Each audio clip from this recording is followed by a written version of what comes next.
So today's webcast is a shortened version of some recent seminars I've given for professional associations on the superannuation splitting rules and how these might have been affected by the 2017 superannuation changes.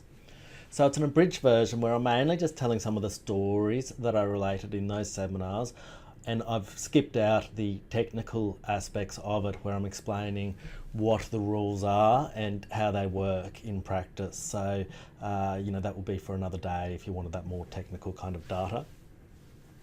Now, of course, I use some stories in today's presentation that are a bit on the edge, and they're for illustrative purposes.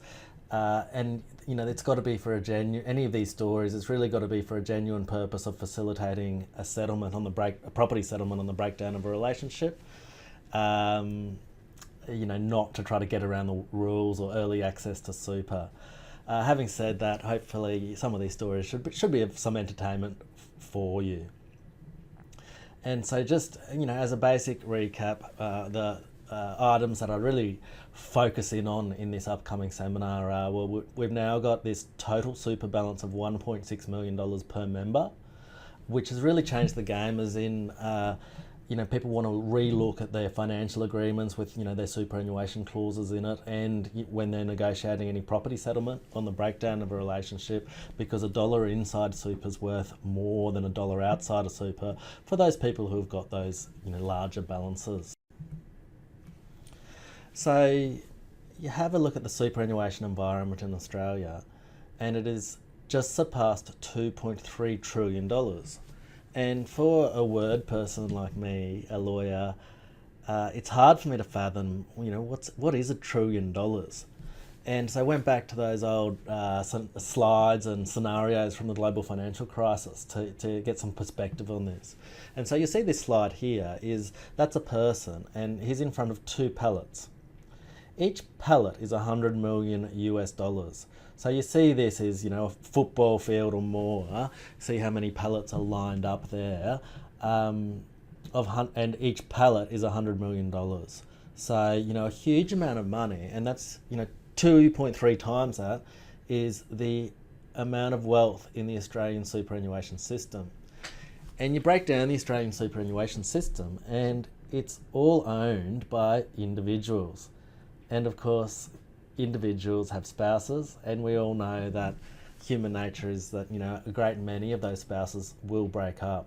So, to think that this area doesn't apply to advisors, I think's really burying your head in the sand. It's a huge area, and I think all of us as practitioners could do better in advising people with respect to this area.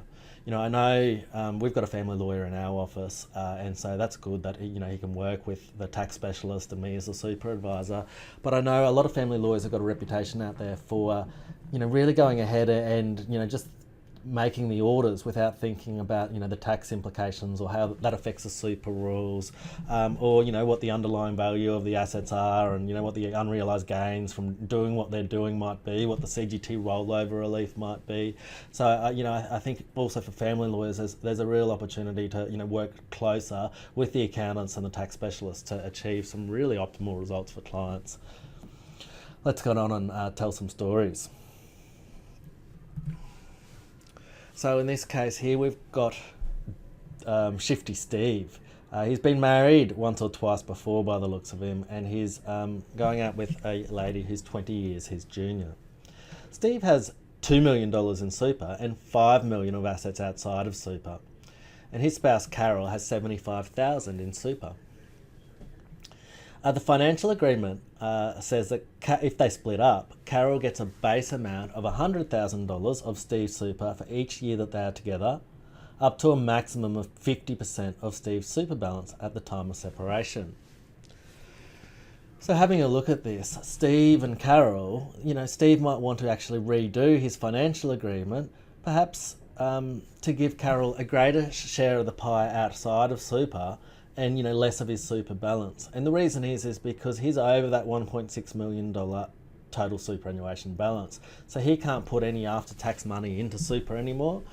He's approaching retirement age, so having money in super that will potentially be tax-free for him is quite beneficial. So he in these cases, any of those types of financial agreements, where the couples haven't split up, they might want to relook at what those super clauses actually say.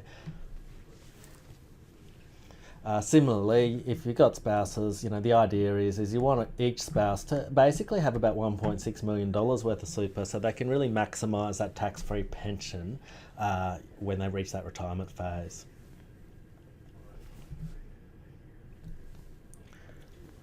Okay, so a base amount. So typically when you're negotiating your superannuation splits, or even in your orders, even in your clauses for a financial agreement for what will happen if they break up, you nominate a base amount, especially when you're doing a split of an accumulation interest. And so the base amount, depending on what the operative time is. So the operative time for a superannuation agreement, so that's like your prenup, is 4 days after served on the trustee, 4 business days after it's served on the trustee, with the proper separation declarations, etc. For your court orders, it's the time specified in the order. Now, and there's an interest rate that applies from what that base amount was at the operative time to when the super is actually split and paid, and so that's your average weekly earnings plus 2.5%. So it's a pretty hefty interest rate that's applied on that. So you can imagine where there's court cases where they might have had the operative time or whatever the date of the court case was, and they don't actually do the super split until the judgment comes down, a year or a year and a half later, in some circumstances. And you can see there, that's a significant interest rate that's applied on that base amount. And that can really affect one party adversely, especially if there's been a financial crisis or something like that, where the actual value of the superannuation has gone down, but the member who's having their super split, who's giving some of their super to the other spouse, they've got to pay that base amount plus a pretty hefty interest rate. Now, the base amount doesn't apply to payment phase interest. So if you're doing a super split of your payment, so that's where you're in your pension phase, and you're dealing with the splitting of that pension interest, it doesn't apply to that. So that's a trap to watch out for. That I've seen some orders not quite contemplate. And I was involved in one recently where the orders were a bit ambiguous. So the operative time, these were court orders, we were involved afterwards to try to sort out the mess. The operative time was defined as a transfer of the transferable benefits. And you can see that's quite a circuitous definition because the transfer of the transferable benefits only happens after you've figured out what those benefits are, and you need to be able to figure out what that operative time is. Now, under these orders, the transfer of the benefits hadn't been undertaken because some of those conditions hadn't yet been met. And so it was a base amount that had been stipulated in the orders, and this, technically speaking, the base amount wasn't subject to this interest rate. And so we were able to argue in this case, the operative time, even though it was a year or two since the orders, the operative time hadn't actually occurred yet because certain steps hadn't been taken. And so we were able to argue that even though the fund might have gone up 10, 15 or more percent during that time, we were able to argue, that didn't really apply to this case.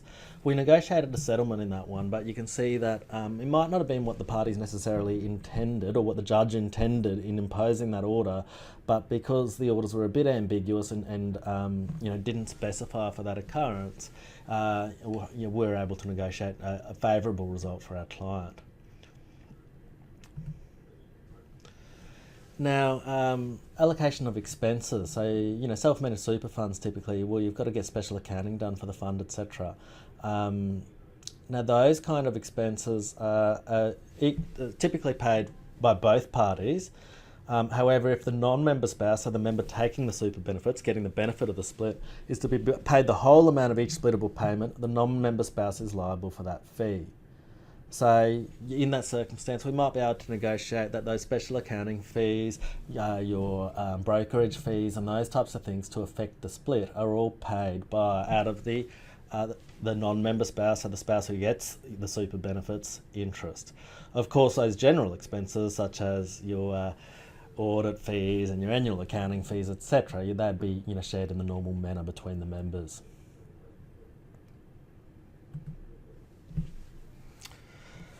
All right, so sexually transmitted caps, as I've controversially named these ATO ideas. So in this scenario, we've got Nancy, who's 62. She's retired and she's got an account-based pension of $1 million, which commenced on 1 October 2017. In 2018, Nancy divorces Michael. And as part of the settlement proceedings, Nancy's required to split $500,000 of her benefits to Michael. So the consequence of this is on 1 October 2017, Nancy's transfer balance was credited with the $1 million because that's when she first started her pension. She partially commutes that pension and that's transferred over to Michael's super fund under the super split. And so at that point, her transfer balance account is debited $500,000. Michael's super fund only gets a $500,000 credit when Michael starts his own income stream in that fund.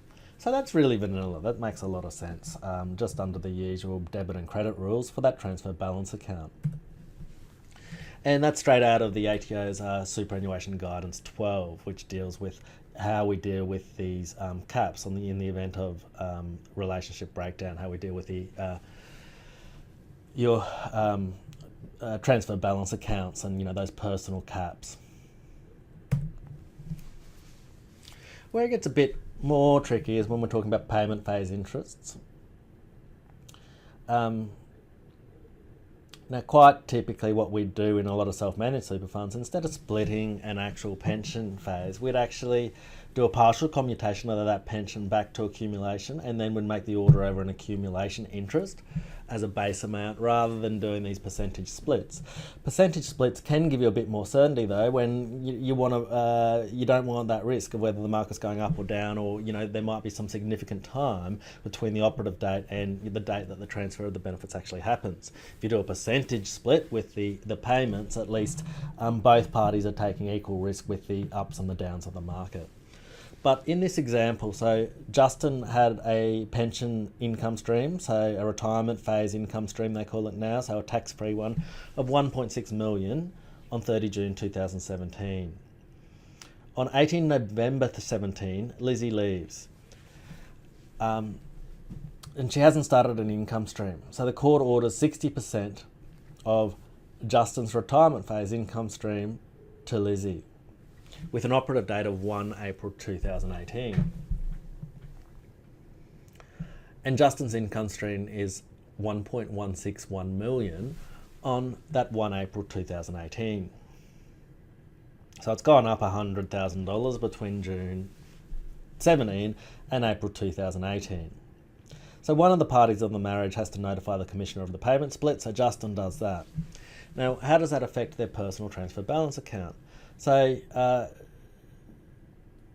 Justin had a credit on 1 July 2017 of $1.6 million in his personal transfer balance account. Now, it's still $1.6 million that credit on 1 April 2018, even though the total balance of his superannuation income stream is $1.61 million. On that date, that's when the operative date, when the court ordered the 60% be split with Lizzie. And so what happens there is Justin gets a debit onto his account of the 60% of the 1.61 million. So he had his credit of 1.6 million and he gets a debit of 60% of 1.61 million. That's $966,000, and that leaves Justin with a balance of $634,000. Lizzie, on the other hand, so she gets a transfer balance credit. She doesn't have an income stream at that stage. She gets a transfer balance credit on 1 April of the whole of Justin's income stream of $1.61 million. On that same day, she gets a debit of 40%, being 644. It's 40% of the 1.61 million because that's what it was. That's what her debit was. Her credit's the 1.61 million too because that's the date that the credit arose in her account. So the balance of her transfer balance account is $966,000. And you might think it's an odd way of doing it, as they do a credit of the entire balance of Justin's account of 1.61 million, which looks like it's a technical excess issue. So, there might be some excess tax payable by Lizzie, and then, she might not be able to get the benefit of indexation because she used up the entire amount of her 1.6 million cap already. And that's not the case. For both of those purposes, the Commissioner looks at what the balance of the account is at the end of the day, not during the day. So they do it on a net basis after the debit and credit that happened in the same day have been netted off. So Lizzie's still got a bit over $600,000 of unused cap that she can continue to use, and she gets the benefit of those CPI increases for those unused cap proportions. And that one is in the Law Companion Guide 2016/9.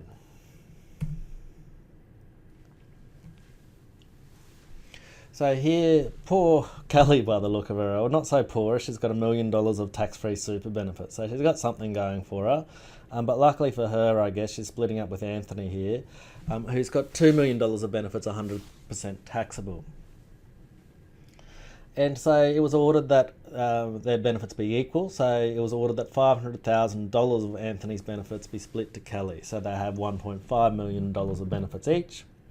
When we're advising Kelly, we'd want to be telling her, well, now her benefits are no longer 100% tax-free because she got $500,000 of Anthony's taxable benefits. So her superannuation benefits are now 2/3 tax-free and 1/3 taxable. So that's a pretty easy concept to get your head around, is that you inherit the proportions as they get transferred to you. So when we're looking at doing those rollover benefit statements and we're looking at those figures, we really want to see what the impact is on people's tax-free and taxable status. And that's especially relevant when they maybe giving those death benefits to adult children. Okay, so yes, it's official. Under the super rules, you can have a sexually transmitted age. And so in this scenario, Kim, who's 50, she's got $1 million of benefits, and she was going out with Alex, who's 65, so 15 years her senior, who's got $500,000 of benefits. They've broken up, and Kim really just wants cash and wants to be able to see the money and spend the money. She doesn't want to wait until she's 60 or over to be able to access her super tax-free. She wants to be able to access it as soon as possible. And so when we're negotiating this, especially if we're acting on behalf of Alex, and we could see that, well, we might be able to get a better deal if we can have a mechanism where Kim can use her own super to give herself cash to buy a house or whatever it might be. And so under this scenario, Kim splits her $1 million of benefits with Alex, who's over 65, so she's can access her super regardless of if she's working or not, and she can access her super tax-free too. So split her benefits over to Alex, and then even if we've got a cash investments that have got unrealised gains, well, Alex has 100% of the fund, and so she can have that in pension phase, and there's no capital gains tax on realising those investments. And so then Alex can withdraw that $1 million once it's been cashed up, pay it to herself, and then she can personally pay that $1 million back to Kim, who now has $1 million in her hand that isn't subject to all those super rules. So, just good kind of tactics there, especially when you've got an age differential and one party can access their super and the other party can't. Unfortunately, they need to have been going out in a genuine relationship, and they can't be entering into these things just to get any early access benefits. The parties, Kim would be well served to get a proper financial advice too, because once she takes that money out of super, she might find it harder to get back in.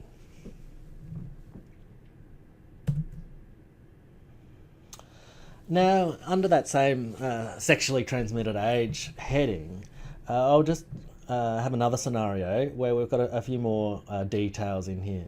So in this case, it's Andrew who's 50. He's got $800,000 member benefits in his self-managed super fund, and he owns a business that's worth conveniently $800,000. Kate, she's 59, so she's almost at that tax-free super age of 60. She's got $800,000 in her super, and she's got owns a family home that's worth $800,000. So nice, simple kind of round figures for us lawyers to make it easy when we do our maths. So they're both in the one self-managed super fund, and that self-managed super fund's got about $200,000 of unrealised gains in there. Now, Andrew wants money to buy his own house unencumbered, and he wants to keep his business. Kate wants to keep the current house, and they want overall it to be a 50-50 split. So in this scenario, what can they do? So again, in this scenario, Andrew might split the entire amount of his $800,000 super to Kate. Kate waits until after she's turned 60, then she puts her fund in pension phase. She's got entire member benefits, so it's 100% in pension phase. At that point, sufficient investments are realised, so we can pay $800,000 out as a lump sum, or as a pension payment. And so that money's paid out, and because it was in pension phase, we didn't pay any capital gains tax on those unrealised gains. So that $800,000, Kate, once it's in Kate's hand, she, under the family court orders, is obliged to give that $800,000 to Andrew. He buys his house unencumbered. So now Kate's got now Kate's got the house and her $800,000 of super. Andrew's got the business and his $800,000 house and no super. Andrew's a bit younger too, and he's got that business, so he can keep putting those concessional contributions and contributions into super over the next 10 years or more. And also, it's not like he's just given away all his super with no chance to retrieve it, because he's got those extra years on Kate to pump primary super again. And better than that, under today's rules anyway, he's got access to those significant CGT concessions. So he might be able to sell his business for a significant gain in the future, and if he's owned the business and the business assets for over those 15 years, then he can contribute that to super on top of his non-concessional cap. So at the moment it's in excess of $1.4 million per member that they can put in under that CGT cap if they're eligible for that 15-year exemption. So he can still put potentially the entire business sale proceeds when he ultimately sells that business into super. So it's not like he's totally missing out on what his super is there. So some real opportunities for planning, I think. Okay, continuing the theme, we're talking now about backdoor contributions. So John's a surgeon and he's 52. He's got $8 million of property outside of super and $2 million of property inside of super. He's going out with Jenny, who's 10 years younger at 42, and she's got $1 million of property outside of super and $2 million inside of super. Now, John's a surgeon, and so his all personal services income is on the top marginal tax rate. So he really wants to maximise his super benefits, but because he's over the 1.6 million cap, he can't get any more after-tax money into super. So for him, $1 inside of super is worth more than $1 outside of super. So he'd be wanting to negotiate, ideally, that Jenny, who's a lot younger, splits some of his super with him. So, the caps don't apply to that. So she could potentially split all of her super to John. So he's got $3 million of benefits, but she might get a greater share of the pie of John's assets outside of super in compensation. And so for John, $1 inside of super is worth more than $1 outside of super because of the after-tax effect of that.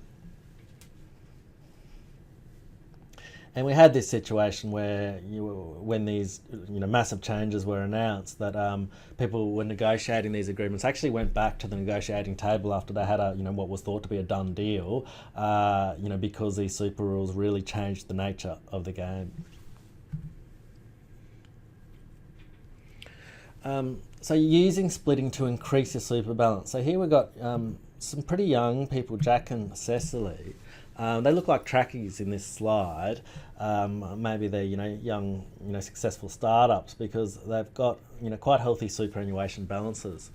Jack's super balance is $1.6 million, and Cecily's super balance is $1.63 million. So they've split up. And so these are what their balances are in June. So they end up managing to do a superannuation split in June and getting that affected before the end of the financial year. So Jack splits $201,000 of his super to Cecily.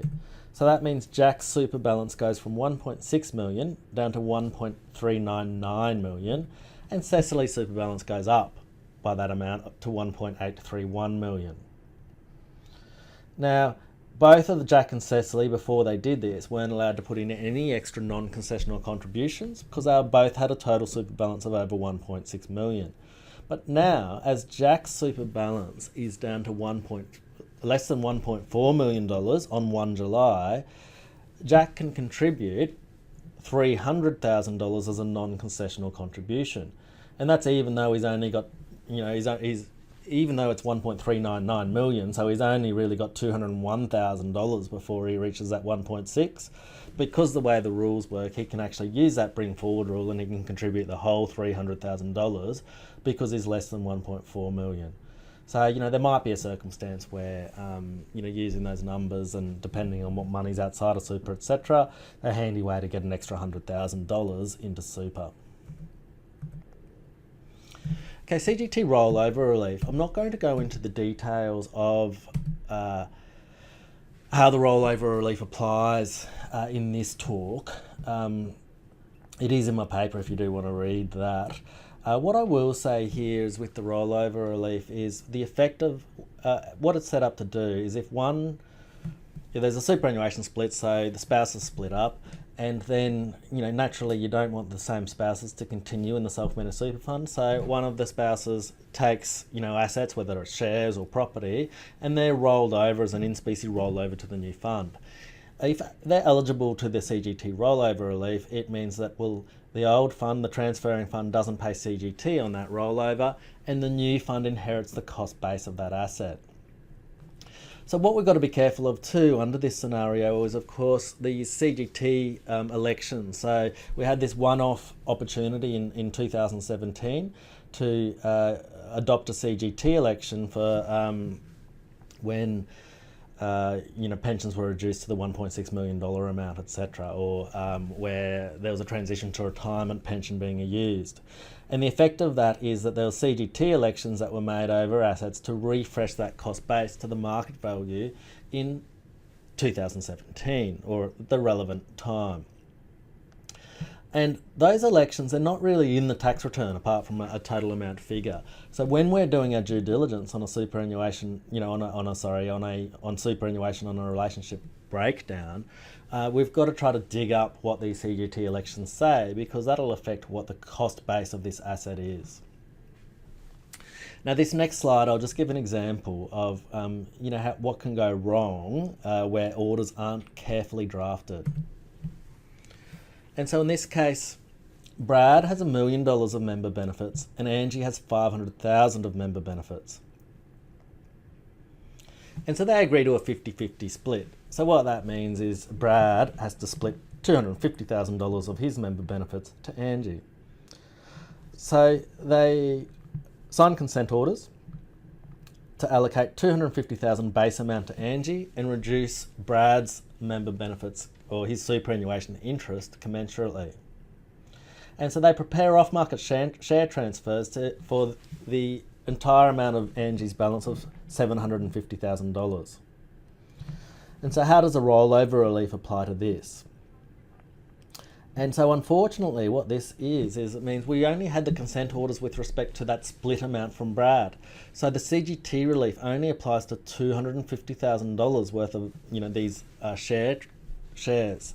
So potentially with the balance $500,000 of Angie's pre-existing member benefits, that's not eligible for that rollover relief. So what they really have to do there is not only does there have to be the order relating to the 250,000 super split, there should also be an order that Angie's to roll over the entire amount of her split superannuation and her existing balance to the new fund. So the consequence of them not doing those orders correctly is Brad's superannuation fund is left holding the tax bill down the track because that was the entity that transferred those shares and suffers that CGT event. So really got to be careful, when we're drafting these orders to make sure we're getting access to the CGT rollover relief. And look, the same situation would still occur even if there wasn't a super split and Angie's just like, I'm taking my $500,000 of member benefits. And so they sort this out before they even go to the accountants, etc. It makes sense, they're not getting on, so they agree to do this, and they don't get their advice on that, and they do this without getting any orders. Well then again, Brad's fund's left with the tax bill for the transfer of Angie's shares representing her member benefits to Angie's new fund. So really got to be careful there. Stamp duty, under the Family Law Act, stamp duty for transfers between superannuation funds would not apply. And because all of the states really conceded or deferred their powers to the Commonwealth for the Family Law Act here, that any inconsistent provision with any state act, it's the Commonwealth law prevails. So we've come across situations where the Office of State Revenue in Queensland hasn't been willing to give an exemption, and because the Commonwealth law overrides it, we've been successful in getting that exemption. In Queensland, there's also another exemption, which is a transfer to effect a splitting or merger of superannuation funds, and so stamp duty of the grand amount of only $20 is payable there. And so that can be handy when we're actually doing purchases and different things rather than in-specie transfers. All right, almost at the end. We've got Carl and Cassie now, and so Carl's got a super balance of $2 million and Cassie's got next to nothing at $10,000. Carl and Cassie are both 58 and retired, so they've reached preservation age, but they haven't reached that tax-free age where they can access their super.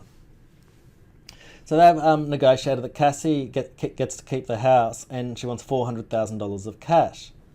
However, there's no money outside of super. So in this instance, Carl's got a very healthy super balance. He could withdraw a lump sum of $400,000. That means $200,000 of that would be tax-free because Carl hasn't used up any of his low rate cap amount, which this financial year is $200,000. But he'd be paying tax at his marginal rates on that balanced $200,000 withdrawal, less the 15% rebate. So a better way that they could structure this is Carl could actually split his super with Cassie, $200,000 worth. So Carl withdraws the entire amount of his low rate cap amount of $200,000, and then he gives that outside of super to Cassie, and then Cassie can withdraw her $200,000 that's been split to her, and she can utilise her low rate cap amount. So we're not paying tax on getting that benefit, that super benefit, before we're 60. Now in the slides here, I've got a link to a YouTube I did, and this is one of those humorous animations which talks about how we're able to redraw on equity in limited recourse borrowing arrangements to help fund one of the self-managed super fund members to exit. So the typical case we get in family law here is one of the spouses keeps the business outside of super, and the super fund, through a limited recourse borrowing arrangement, owns the business premises. However, the premises have gone up in value and the debt's been paid off or reduced to a certain extent, and there might be a large amount of equity in the property, but there's not enough cash to pay out the exiting spouse's super benefits. Now, they don't want to continue in the fund together forever and a day, but ideally, the business owner doesn't want to have the business premises sold from under them and not be in control of their own business premises. Under the technical limited recourse borrowing rules, though, you're not allowed to redraw on the loan, so we can't redraw on one of these Section 67A loans. So how do we get the cash to fund the payout of the spouse in this situation without having to actually sell that property or transfer that property outside of super? And so the one way that can be done is by setting up a new self-managed super fund and a new bare trust, and so that effectively acquires the property from the old superannuation fund. And we can, even though we've got no money in the new super fund, we can round robin instalments of the purchase price and rollovers of the spouse's member benefits between the funds, and then we borrow the rest from a bank. And so we effectively increase the borrowings because we're now entitled to 65% LV, loan to value ratio under the new fund. We've released the equity in the property so we could pay the spouse out their member benefits. So now the spouse who was retaining the business has now got the business premises in their new fund, and they've got higher borrowings on that, but at least they're in control of the business premises. And if carefully structured, we should be able to manage to do that without capital gains tax or without stamp duty. So have a bit of look at that animation. We've got a bit of role playing there where I do both the husband's and the wife's voiceovers in the scenario. So look, that's it. Comes to the end of the seminar, and just revisiting some of the concepts we talked about today of what these changes mean in practice. And the big one is we've really got to watch out for that $1.6 million cap of the total super balance. So the members can't get more after-tax contributions in after that. That's a real game changer. And the other one is really keeping an eye on any super splits and how that affects the transfer balance cap of $1.6 million.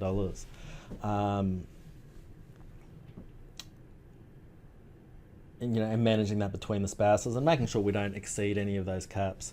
Also, whenever there's a breakup, really having to do that due diligence and find those CGT elections. And this last slide is, of course, we're on YouTube and LinkedIn, and join our mailing list and have a look at our website, etc. The more comments and feedback and stuff we get on any of those channels, we know you're out there, and we can keep putting this information out for the public. Thank you for listening.